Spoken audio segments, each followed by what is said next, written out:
Hello friends, most welcome to YouTube channel success world MCQ. तो चलिए आज हम लेकर आ चुके हैं Bihar fireman target batch special class 7 को। तो जल्दी से सभी लोग लाइव में जुड़ जाइए।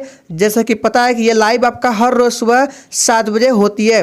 तो चलिए आज के सेशन को स्टार्ट करते हैं। तो जो भी इस चैनल पर पहली बार आए हैं वो चैनल को सब्सक्राइब करके साथ में बेल आइकन को भी प्रेस कर लेंगे। तो चलिए आज का सबसे पहला प्रश्न आपके स्क्रीन पर है। पारा किससे प्राप्त किया जाता है? सिनेबार से, क्यूप्राइट से, मैकोलाइट से या फिर डी इनमें से कोई नहीं? बताएंगे इसका राइट आंसर क्या होगा और आपको सोचने के लिए 5 सेकंड का टाइम भी दिया जाता है और आपका टाइम शुरू होता है अब। चलिए जल्दी जल्दी से लाइव चैट में आंसर करेंगे। टाइम खत्म होने से पहले आपको ही आंसर कर देना है। तो चलिए टाइम सब। तो इस प्रश्न का सही जवाब जो भी बच्चे ऑप्शन नंबर ए को दे रहे हैं उनका बिल्कुल सही जवाब हो जाएगा सिनेबार से। ठीक है, थोड़ा सा मार्कर पतला कर लेते हैं, मोटा गया है। चलिए आगे देखते हैं। अगला प्रश्न आपके स्क्रीन पर है। प्रार्थना समाज के संस्थापक कौन थे? दयानंद सरस्वती, आत्माराम पांडुरंग, राजा राम मोहन राय या फिर डी इनमें से कोई नहीं? काफी मोस्ट इंपोर्टेंट प्रश्न है, इसको ध्यान में रखना है। ये सेशन ओनली फायरमैन जीके पर फोकस कर रहा है, तो इसलिए आप वीडियो में लास्ट तक बने रहिएगा। तो चलिए इस प्रश्न का राइट आंसर क्या हो जाएगा? प्रार्थना समाज के संस्थापक आत्माराम पांडुरंग, बी बिल्कुल सही जवाब हो जाएगा। ऑप्शन बी इस प्रश्न का सही जवाब है। याद रखिएगा, प्रार्थना समाज के संस्थापक आत्माराम पांडुरंग, ऑप्शन बी बिल्कुल सही जवाब है। चलिए आगे देखते हैं। अगला प्रश्न आपके स्क्रीन पर है। भारत का प्रथम परमाणु बिजली घर कहां प्रारंभ हुआ? तारापुर, हैदराबाद, बेंगलुरु या फिर डी इनमें से कोई नहीं? जल्दी जल्दी से इसका आंसर करेंगे लाइव चैट में।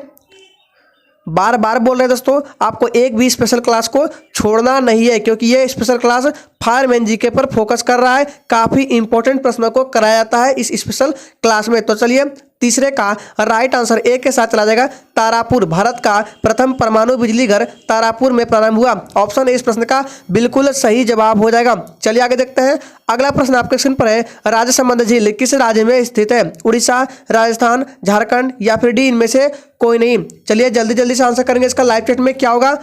और अगर आपको किसी भी प्रश्न में थोड़ा भी डाउट होता है तो आप तुरंत कमेंट बॉक्स में पूछ सकते हैं। तो चलिए इस प्रश्न का सही जवाब क्या आ जाएगा? राजस्थान। याद रखिएगा, राजसमंद झील राजस्थान राज्य में स्थित है। ऑप्शन इस प्रश्न का बिल्कुल सही जवाब हो जाएगा। और याद रखिएगा, राजस्थान भारत का सबसे बड़ा राज्य है क्षेत्रफल की दृष्टि से। ठीक है दोस्तों, चलिए आगे देखते हैं। अगर आपको ये सेशन अच्छा लगा है तो जितने भी लोग सेशन को वॉच कर रहे हैं प्लीज सभी लोग एक बार सेशन को लाइक कर देंगे।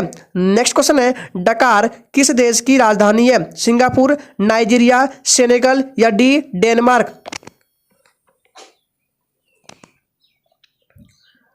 चलिए टाइम्स अप। तो 5 नंबर का राइट आंसर लाइव चैट में जो भी बच्चे सी को दे रहे हैं उनका बिल्कुल सही जवाब हो जाएगा सेनेगल। याद रखिएगा, डकार किस देश की राजधानी है? सेनेगल, ऑप्शन सी इस प्रश्न का बिल्कुल सही जवाब है। चलिए आगे देखते हैं। अगला प्रश्न आपके स्क्रीन पर है।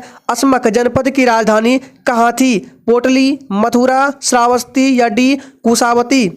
और सेशन के लास्ट में अपना स्कोर जरूर देंगे कि आपका कितना क्वेश्चन सही हुए हैं। चलिए तो इस प्रश्न का सही जवाब 6 का क्या हो जाएगा? पोटली, ऑप्शन ए इस प्रश्न का बिल्कुल सही जवाब हो जाएगा। चलिए आगे देखते हैं। अगला प्रश्न आपके स्क्रीन पर है। दाब बढ़ने से द्रव के क्वथनांक पर क्या प्रभाव पड़ता है? घटता है, बढ़ जाता है या ए एंड बी यानी कि घटता बढ़ता दोनों है या डी इनमें से कोई नहीं? सोच समझ के राइट आंसर करना है। यहाँ भले ही गलती हो जाए लेकिन एग्जाम में गलती नहीं करना है, इसलिए आपको हर रोज स्पेशल क्लास को अटेम्प्ट करना है। तो चलिए 7 का राइट आंसर क्या हो जाएगा? बढ़ता है। याद रखिएगा, दाब बढ़ने पर द्रव के क्वथनांक पर क्या प्रभाव पड़ता है? तो बढ़ जाता है। ऑप्शन बी इस प्रश्न का बिल्कुल सही जवाब है। चलिए आगे देखते हैं। अगला प्रश्न है। शारदा एक्ट का संबंध किससे है? स्त्री शिक्षा, बाल विवाह, जाति प्रथा या फिर डी विधवा विवाह? बताएंगे इसका राइट आंसर क्या होगा। काफी इंपॉर्टेंट प्रश्नों को स्पेशल क्लास में रखा गया, तो बार बोल रहे हैं दोस्तों, आपको सेशन को मिस नहीं करना है। तो चलिए 8 का जो भी बच्चे बाल विवाह को दे रहे हैं उनका बिल्कुल सही जवाब हो जाएगा। शारदा एक्ट का संबंध बाल विवाह से है। ऑप्शन 20 प्रश्न का बिल्कुल सही जवाब है। याद रखिएगा, शारदा एक्ट बाल विवाह। ठीक है, बार बार बोल रहे हैं। चलिए आगे देखते हैं। अगला प्रश्न है। बैकाल झील कहाँ है? सोवियत संघ, फ्रांस, कनाडा, अमेरिका या डी बैकाल झील कहाँ है? सोवियत संघ, फ्रांस, कनाडा या ऑप्शन डी अमेरिका? चलिए जल्दी से लाइव चैट में आंसर करते जाएंगे। अगर आपको क्वेश्चंस का आंसर नहीं भी आता है तो फिर भी आपको क्लास को छोड़ना नहीं है, क्योंकि शून्य से ज़्यादा।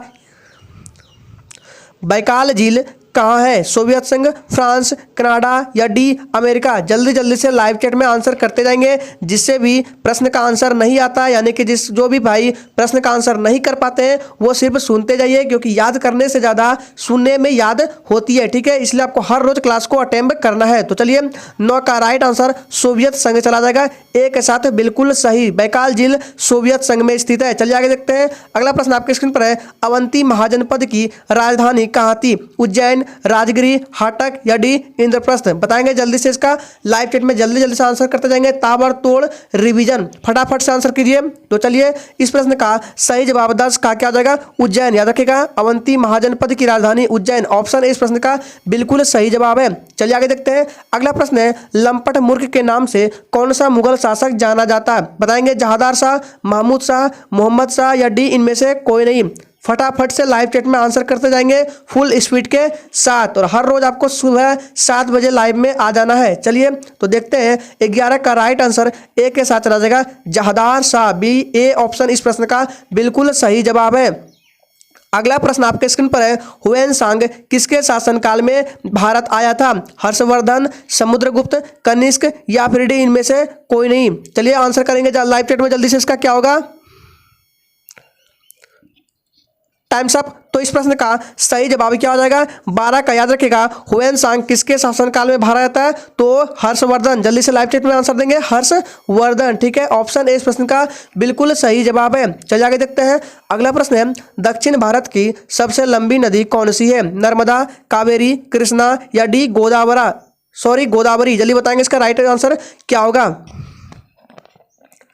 Times up. तो इस प्रश्न का सही जवाब, जो भी बच्चे लाइव चैट में गोदावरी को दे रहे हैं, बिल्कुल सही जवाब हो जाएगा। दक्षिण भारत की सबसे लंबी नदी गोदावरी है। डी इस प्रश्न का बिल्कुल सही जवाब है। चलिए आगे देखते हैं। अगला प्रश्न है, नर्मदा नदी का उद्गम स्थल कहाँ है? बताएंगे इसका राइट आंसर क्या होगा? दोदाबेटा, माउंट आबू, अमरकंटक की चोटी या महेंद्र गिरी? बताएंगे, काफी मोस्ट इंपॉर्टेंट प्रश्न है, जल्दी से आंसर करेंगे इसका। चलिए फटाफट से आंसर करते जाइए। तो इसका राइट आंसर 14 का क्या आ जाएगा? 14 का सी हो जाएगा, अमरकंटक की चोटी, नर्मदा नदी का उद्गम स्थल। ऑप्शन सी इस प्रश्न का बिल्कुल सही जवाब है। आगे प्रश्न है, कौन सा विटामिन गर्म होने पर नष्ट हो जाता है? काफी इंपॉर्टेंट प्रश्न है। Vitamin A, vitamin B, vitamin C या फिर डी इनमें से कोई नहीं? चलिए जल्दी जल्दी से आप लोग आंसर करेंगे। जी हाँ दोस्तों, ये क्लास आपका हर सुबह 7 बजे लाइव में होती है। तो चलिए इस प्रश्न का सही जवाब क्या हो जाएगा? Vitamin C. कौन सा विटामिन गर्म होने पर नष्ट होता है? तो विटामिन सी इस प्रश्न का बिल्कुल सही जवाब है। अगला प्रश्न है, मत्स्य महाजनपद की राजधानी कहाँ थी? कौशाम्बी, कुशावती, विराटनगर या डी श्रावस्ती? चलिए जल्दी जल्दी आंसर करते जाएंगे फटाफट। थोड़ा हम स्पीड को बढ़ा रहे हैं, जल्दी जल्दी से आंसर करते जाएंगे आप लोग। Times up. तो इस प्रश्न का सही जवाब 16 का विराटनगर हो जाएगा। सी इस प्रश्न का बिल्कुल सही जवाब है। मत्स्य महाजनपद की राजधानी विराटनगर, ऑप्शन सी बिल्कुल सही जवाब है। चलिए फुल स्पीड के साथ आगे बढ़ते जाते हैं, फटाफट से आप लोग आंसर करते जाएंगे। अकबरनामा की रचना किसने की? सरहिंद, फैजी, अकबर या डी अबुल फजल? जल्दी जल्दी से आप ऑप्शन सुन के और फटाक से आंसर कर दीजिए। हम सारे ऑप्शंस को पढ़ते आते हैं, आपको सिर्फ सुनना है और राइट आंसर करना है। तो चलिए 17 का क्या हो जाएगा? डी हो जाएगा, बिल्कुल सही जवाब अबुल फजल। याद रखिएगा ऑप्शन डी अकबरनामा की रचना। चलिए आगे देखते हैं। अगला प्रश्न है, अजंता की गुफाएं कहाँ स्थित है? महाराष्ट्र, उड़ीसा, मध्य प्रदेश या डी छत्तीसगढ़?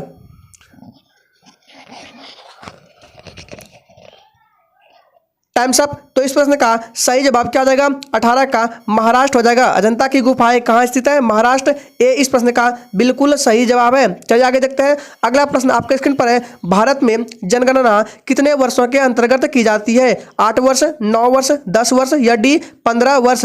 देखते हैं इस प्रश्न का कितने बच्चे सही जवाब करते हैं। ये थोड़ा सा इजी प्रश्न है, चलिए जल्दी जल्दी आंसर करेंगे। तो इसका जो सही जवाब है, जो भी बच्चे क्या दे रहे हैं, सी को बिल्कुल सही जवाब है 10 वर्ष। भारत में जनगणना कितने वर्षों के अंतर्गत की जाती है? 10 वर्ष के अंतर्गत। ऑप्शन सी इस प्रश्न का बिल्कुल सही जवाब हो जाएगा। ठीक है, इससे पहले जनगणना 2011 में हुई थी, याद रखिएगा। अब 2021 में होगी। ठीक है, चलिए आगे देखते हैं। अगला प्रश्न है, बुलंद दरवाजा कहाँ स्थित है? आगरा, इलाहाबाद, जयपुर या डी फतेहपुर सीकरी? जल्दी जल्दी से आंसर करते जाएंगे इसका। Times up. तो इस प्रश्न का सही जवाब क्या हो जाएगा? फतेहपुर सीकरी, डी इस प्रश्न का बिल्कुल सही जवाब है। आगे देखते हैं, अगला प्रश्न है हॉफमैन कप का संबंध किस खेल से है? फुटबॉल, टेनिस, क्रिकेट या डी शूटिंग?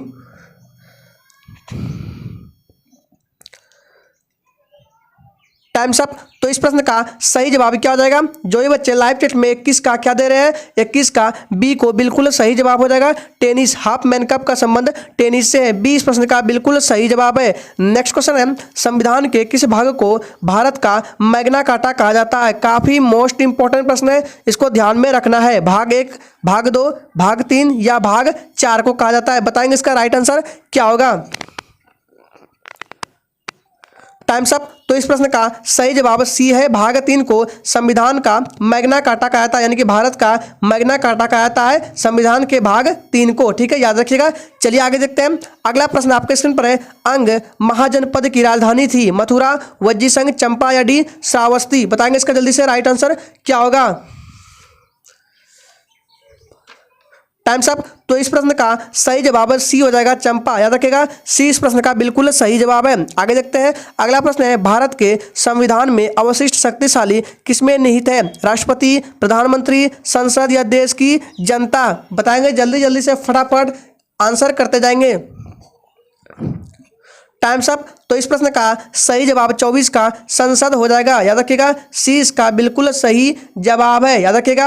और अगर आपसे पूछे कि संसद भारत के किस संविधान में, यानी कि भारत संविधान के किस अनुच्छेद में है, तो याद रखिएगा कौन सा? तो 79। ठीक है, याद रखिएगा संसद जो है संविधान के 79 अनुच्छेद में, याद रखिए अनुच्छेद नंबर 79 में संसद दिया गया है संसद के बारे में। चलिए आगे देखते हैं, अगला प्रश्न आपके स्क्रीन पर है पद्मश्री से सम्मानित होने वाली भारतीय महिला कौन थी? पहली भारतीय महिला कौन थी? बताएंगे इसका राइट आंसर क्या होगा?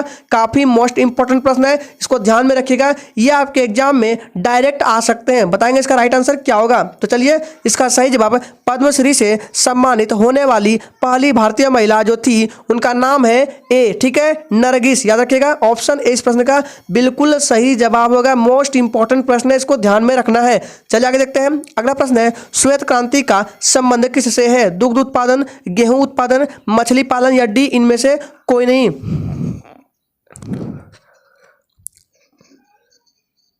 Times up. तो इस प्रश्न का सही जवाब 26 का क्या हो जाएगा? 26 का याद रखिएगा, श्वेत क्रांति का संबंध दुग्ध उत्पादन से है, ए इस प्रश्न का बिल्कुल सही जवाब हो जाएगा। चलिए इसी के साथ आगे देखते हैं, अगला प्रश्न आपके स्क्रीन पर है हिमालय किस प्रकार का पर्वत है? अवशिष्ट पर्वत, वलित पर्वत, ब्लॉक पर्वत या डी ज्वालामुखी पर्वत? जितने भी लोग सेशन को वॉच कर रहे हैं, प्लीज दोस्तों, प्लीज सभी लोग एक बार सेशन को लाइक कर देंगे, और जो भी चैनल पर पहली बार आए वो चैनल को सब्सक्राइब करके रख लेंगे, ताकि आने वाले समय में आपसे एक भी स्पेशल क्लास छूटे ना और फायरमैन की एक भी अपडेट आपसे ना मिस हो। तो चलिए, इस प्रश्न का राइट आंसर क्या हो जाएगा?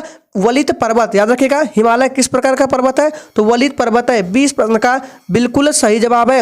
अगला प्रश्न है प्रेरी घास का मैदान कहाँ स्थित है? अमेरिका, ऑस्ट्रेलिया, ब्राजील या डी दक्षिण अफ्रीका?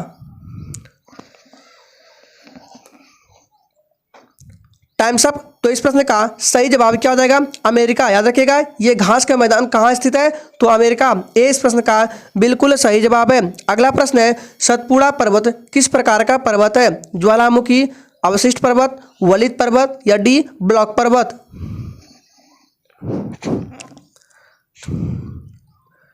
Times up. तो याद रखिएगा 29 नंबर प्रश्न का राइट आंसर क्या हो जाएगा?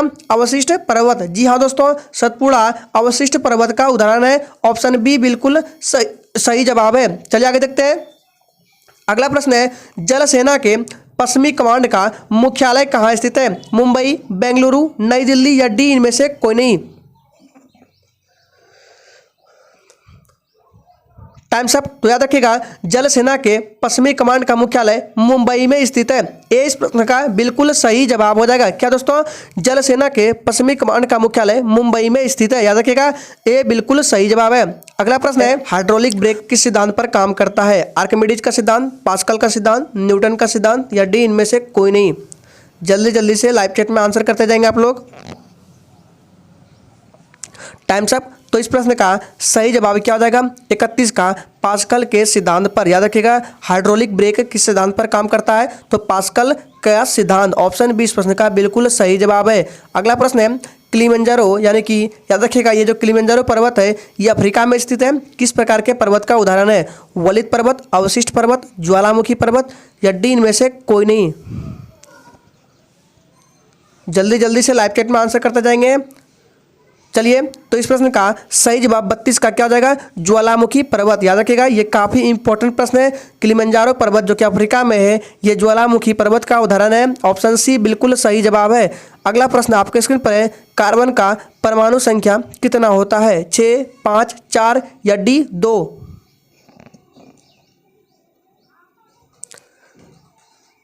Times up. तो इस प्रश्न का सही जवाब क्या हो जाएगा? 33 का 6 हो जाएगा। याद रखिएगा कार्बन के परमाणु संख्या 6 होती है। ये इस प्रश्न का बिल्कुल सही जवाब है। ये भले ही प्रश्न छोटा है और भारी नहीं है, लेकिन आपके एग्जाम में पूछ सकते हैं, इसको ध्यान में रखना है। याद रखिएगा कार्बन का परमाणु संख्या 6। अगले प्रश्न है, बीजिंग ओलंपिक में भारत की ओर से पहला स्वर्ण पदक किसने जीता? काफ़ी मोस्ट इंपोर्टेंट प्रश्न है, इसको ध्यान में रखिएगा। जितेंद्र यादव, कर्णम मल्लेश्वरी, डोला बनर्जी या डी अभिनव बिंद्रा? बताएंगे इसका राइट आंसर क्या होगा। Times up. तो इस प्रश्न का सही जवाब डी हो जाएगा, अभिनव बिंद्रा। ऑप्शन डी इस प्रश्न का बिल्कुल सही जवाब है। अगला प्रश्न आपके स्क्रीन पर है, गाड़ी के साइड मिरर के रूप में किस दर्पण का उपयोग होता है? उत्तल दर्पण, अवतल दर्पण, गोलीय दर्पण या डी समतल दर्पण? बताएंगे जल्दी से इसका राइट आंसर क्या होगा। चलिए जल्दी जल्दी से लाइव चैट में आंसर करेंगे। तो याद रखिएगा गाड़ी के साइड मिरर के रूप में किस दर्पण का उपयोग किया जाता है? उत्तल दर्पण। ऑप्शन ए इस प्रश्न का बिल्कुल सही जवाब है। याद रखिएगा ये मोस्ट इंपॉर्टेंट प्रश्न है, आपको पूछ सकता है। ठीक है, बहुत बच्चे अवतल दर्पण को देंगे, इसमें कंफ्यूज नहीं होना है। गाड़ी के साइड मिरर में उत्तल दर्पण का उपयोग होता है। नेक्स्ट क्वेश्चन है, भारतीय अर्थव्यवस्था में कोर सेक्टर किसे कहा जाता है? तांबा उद्योग, कुटीर उद्योग, लौह इस्पात या डी एल्यूमिनियम उद्योग? बताएंगे जल्दी से इसका राइट आंसर क्या होगा। फटाफट से आंसर करते जाएंगे। Times up. तो चलिए जो ही बच्चे लाइव चैट में लौह इस्पात को दे रहे हैं बिल्कुल सही जवाब हो जाएगा। भारतीय अर्थव्यवस्था में कोर सेक्टर का मतलब लौह इस्पात। ऑप्शन सी बिल्कुल सही जवाब। नेक्स्ट क्वेश्चन है, एथलीट को तत्काल ऊर्जा की प्राप्ति किसके द्वारा होगी? कार्बोहाइड्रेट, वसा, प्रोटीन या डी इनमें से कोई नहीं? फटाफट से आंसर करते जाएंगे लाइव चैट में। Times up. तो इस प्रश्न का सही जवाब 37 का क्या हो जाएगा? याद रखिएगा 37 का कार्बोहाइड्रेट। ए इस प्रश्न का राइट आंसर हो जाएगा। चलिए शिक्षक आगे देखते हैं। अगला प्रश्न स्क्रीन पर है, अमृत शहर की स्थापना किसके द्वारा किया गया था? गुरु अंगद, अशोक, गुरु अर्जुन देव या डी गुरु रामदास? अगर आपने अभी तक सेशन को लाइक नहीं किया है तो प्लीज़ सभी लोग एक बार सेशन को लाइक कर देंगे।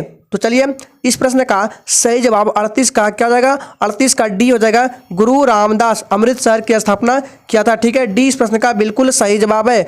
अगला प्रश्न स्क्रीन पर है, संयुक्त राष्ट्र संघ की स्थापना कब की गई? बताएंगे इसका राइट आंसर क्या होगा। जल्दी से लाइव चैट में आंसर करेंगे इसका फटाफट से। Times up. तो इस प्रश्न का सही जवाब 39 का क्या हो जाएगा? याद रखिएगा 39 का सी हो जाएगा। 24 अक्टूबर 1945 को संयुक्त राष्ट्र संघ की स्थापना की गई। सी इस प्रश्न का बिल्कुल सही जवाब है। अगला प्रश्न स्क्रीन पर है, आर्थिक और सामाजिक योजना का विषय किस सूची के अंतर्गत आता है? संघ सूची, राज्य सूची, समवर्ती सूची या डी इनमें से कोई नहीं? जल्दी जल्दी से सुन के आंसर कीजिए। Times up. तो इस प्रश्न का सही जवाब 40 का क्या हो जाएगा? समवर्ती सूची। याद रखिएगा ऑप्शन सी बिल्कुल सही जवाब है। अगला प्रश्न स्क्रीन पर है, किस ग्रह पर सूर्य पश्चिम में उगता है? शनि, शुक्र, बृहस्पति या डी मंगल?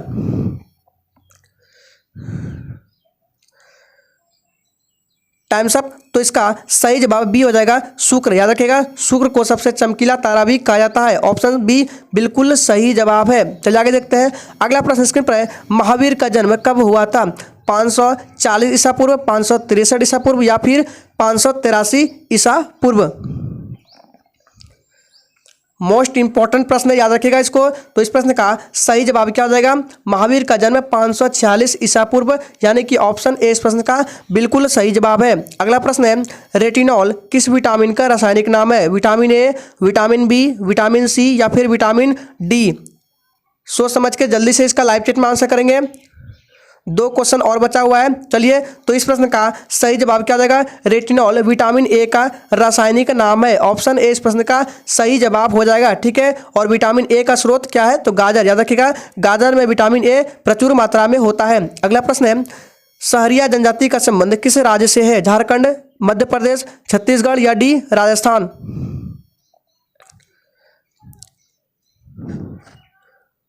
Times up. तो इस प्रश्न का सही जवाब क्या हो जाएगा? याद रखिएगा, सहरिया जनजाति का संबंध राजस्थान राज्य से है। डी इस प्रश्न का बिल्कुल सही जवाब है। अगला प्रश्न है, किस लिपि को सभी लिपियों का जन्मदाता कहा जाता है? खरोष्टी, ब्राह्मी, नागरी या डी इनमें से कोई नहीं? ये आज के सेशन का लास्ट प्रश्न है, जल्दी से इसका राइट आंसर करेंगे। Times up. तो इसका सही जवाब क्या हो जाएगा? किस लिपि को सभी लिपियों का जन्मदाता कहा जाता है? ब्राह्मी। बी बिल्कुल सही जवाब है। तो इस प्रश्न में तो इस सेशन में टोटल 45 प्रश्न थे। उम्मीद करेंगे आपको ये सेशन अच्छा लगा होगा। अगर ये सेशन अच्छा लगा तो प्लीज़ सभी लोग सेशन को लाइक कर देंगे। तो चलिए फिर मिलते हैं अगले सेशन के साथ।